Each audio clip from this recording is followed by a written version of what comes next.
One of the things for me personally, it was the birth of my son, my first son, Maxim. With the birth of my child, he gave me so much strength and power.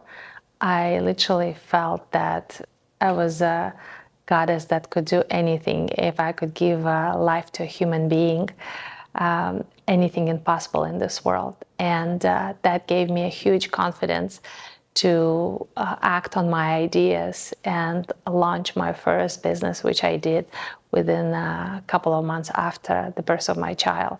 So this was a major event that triggered me to go live. I was a natural born entrepreneur, coming from a Soviet system as a child. I knew I was different. I saw an opportunity everywhere. And I saw an opportunity, and I was encouraged as a kid, when I was sharing my ideas with my parents. My parents actually supported me on my ideas most of the time, and sometimes we actually make them live. We launched first pizza parlor in my hometown. I sold some of interesting and rare fabrics to my dancing theater because there were lack of special materials to produce the costumes. And I was like a child of 12, 13, 14 years old. My first business, actually, I launched in my high school. Well, it was actually elementary school. When I was 11 years old, I had a candy shop, of course, underground. It was still Soviet Union. And it was successfully selling gums and Chupa Chup candy. I actually keep them in my house, the gum and Chupa Chup lollipops, as a reminder of my humble beginnings and first successful operation in my high school. So that's what it is to be natural born entrepreneur. Because as a child, you see those opportunities, you act on them, and you're not afraid to try your ideas. That's a true indicator. There is other type of entrepreneurs as well. Entrepreneurs that you learn the craft, the métier in a school and business school setting, and that I had to add to myself later on in life. So I'm not just a rookie hustling on the street. Besides having this in me and born with the skill, I had to add additional business skills and knowledge later on in my life, going to university and, of course, learning from one of the best business masters of the world, which I'm very fortunate about. So this is just to give you an idea about that. And also to answer you another question, how I left my well-paid government job. It wasn't easy because my family chose to live in Canada. We immigrated, and there was a lot of uncertainty. We just came out, it was in the 90s. The Soviet Union broke down. My parents were very nervous. So as natural as a parents, we wanted to secure future of a child. And my parents encouraged me to get a profession, a job that pays well. And programmers were at that time, the job paid well. So I went and I got my college degree as a programmer analyst. I got the best job in Montreal as a programmer analyst, worked for MUHC, McGill University Health Center. And I worked in that field for 6 years. But during that time, I recognized inside of me that something was not clicking. Even though you have an amazing paid job, you have everything, you have a salary, 4 weeks of vacation, unlimited sick days, government benefits, everything that your heart is desired, you're not truly happy, you're not truly fulfilled as a person. And I had to go soul searching, and I went to see a therapist who guided me through this process. And I had to rediscover back my authenticity, rediscover back my power, and recognize that indeed I do have entrepreneurship inside of me. And later on, with the birth of my child, I had that power to act on it and launch my first business in Montreal. So it was not an overnight. It was a process that I had to go through with, of course, with the help of professionals. And and finally rediscover myself. And since 2006, I've been self-employed and never looked back. That was the happiest time of my life, and still continues this journey. And that's the story. Of course, I had a lot of failures through the process. There is a few ways I look at the failures. Some of the failures were very deep, and they change trajectory, how you continue your business journey. One of these failures, I don't really want to use the word failures. One of this changing point was I had a partnership with my best friend at that time. We launched a company called Nota Bene in Montreal, and the base of it was a true beauty about craftsmanship and the paper. And throughout the course, we were not prepared what will entail the journey for that business, and we just didn't know how to launch the brand, how to launch the product, and there were a lot of no's, there were a lot of uncertainty, and at the end of the day, I ended up losing that friendship and I lost that partnership and that business. But I've learned a lot about industry, especially stationery industry, that later became Kristen's Gifts and now is WAF, which launched a business that lasted over 15 years and got recognition around the world. So in general, that failure, if you want to call it, was a trajectory for me to change and find my way. And so I'm deeply grateful for that particular moment. Yes, it was not pleasant. Yes, it was painful. And yes, I lost a friend, but that helped me to open so many more doors and become so much more successful on my own afterwards. So that just one of those small failures. The other thing I wanted to talk about is with the time, I'm actually very calm about situations like that, like failures, as you call them, or the wrong decisions or a loss of money. I call them a damn tax. I've heard it from another entrepreneur, and I actually made a piece with it. It's an easier way to look at things because we have to allow ourselves to make a mistake. We're not perfect. And the whole concept of perfection, I think, is so deeply, how would I say, it confines you on a level that you cannot be free to try things, this whole notion of perfectionism.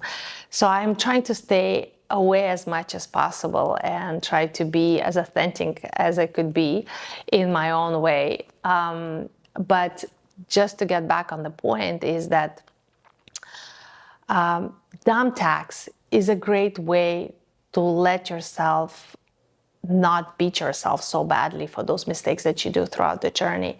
So every year that dump tax could change in value. Sometimes it's at the beginning it was like maybe $500 that you made a mistake and you lost $500. But throughout the years now it's a little bit higher. So I'm allowing myself to make a mistake for $5,000 to $10,000 each year. How's that? And I will not be beating myself. I will accept it. It's a risk that I took. It's a decision. And I probably have learned tons from it. So I'm okay with that. So I made peace. And those failures will be happening. And it's natural process. So accepting them, that's the easiest way dealing with them. So that's my 2 cents on that subject. 3-5 steps that help you to take your idea into actions would be, first of all, you have to write all your ideas. Crazy, not crazy, don't judge them, just write them down.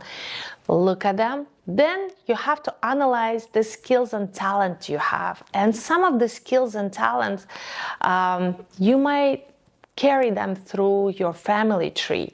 For example, if your grandma was a beautiful, great singer in her village, you have an ability to sing.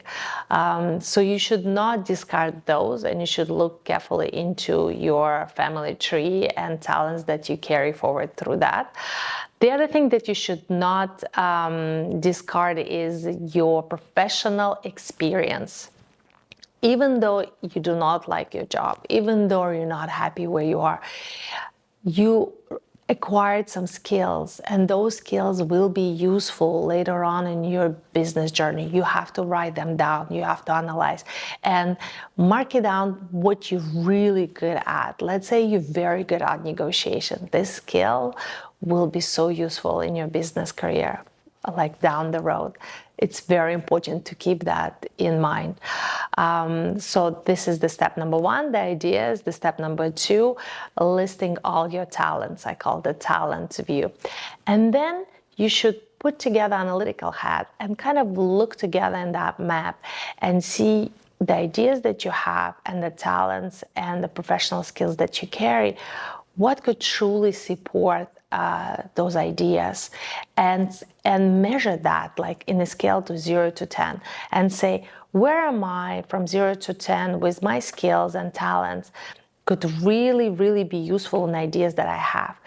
And write that down. And from there, the ones that score the most amount of points, like close to 8 and 7, 8 and 9 and 10, those are the ideas that could be a good basis to start acting on them. And acting on them, that will be step number 4 after analytical mapping. Step number 4 will be a step where you actually have to package your idea and see how that service will look like, what would it look like, how the competitors looks like, or how would that product look like, what it would be the great package that will attract attention of people on the shelf or through the screen of the mobile phones as they shopping around on that in that store. So this is very, very important. And the final step, once you do the packaging, you have to take it to market. And you have to take it to market very quick and cheap and test that idea packaged the way you see on the market and price it. And this is where the magic happens. If your idea is important and needed to the world, you will see the signals. The signals will come with the people commenting, ordering, writing to you personally, asking for more information. Those are the signals. Those are the signals that you cannot disregard. That means the world needs you. Then they want your idea. And this is kind of in a short the process from beginning from the idea, carrying and testing your idea before, of course, launching into the business. So this is just kind of a summary on that. I would recommend myself is to have a faith. Faith is a very important tool in a business journey. You have to have a faith in yourself. That's number one, that's the base. And because the journey will test you. And if you're true to yourself, you're true to your authenticity, true to your belief, true to your desire, wanting, taking that service and taking that product into the market, things will work out. The right people will come and they will show you the way. The right book will guide you with some instructions. The right mentor will teach you the steps. The right buyer will come in and place that order. So faith has to be in there, because a lot of people quit because they don't have a faith in themselves. They think, oh, I'm not good enough, and all those voices inside of your head that constantly talk to you. You are good enough. Your product idea is good enough. There is nothing good enough. There is no concept of perfectionism. You could test your ideas fairly quickly and fast, properly packaged. There is a method to it. There is a system to it. And also work with your fears. There is another part also. Fears is important to address. What is the root of your fear? And understand that perhaps maybe that fear protecting you with something, maybe from a fear of bankruptcy or things like that. But once you relieve it, then it's not so scary anymore. You could relieve it in your mind, actually, and just dissect, okay, well, you lost everything. worst comes to worst, I'll take a job in the library, right? Or I'll take a job in a store, or I will work in the garden center, things like that. So it's not as scary as you think, and we tend to hold on as what we already achieved. This whole notion of being scared of losing things, it's also very tricky. So yeah, so I would recommend for sure have a faith and work with my fears. Those are the two things I would definitely recommend myself at the beginning of my journey.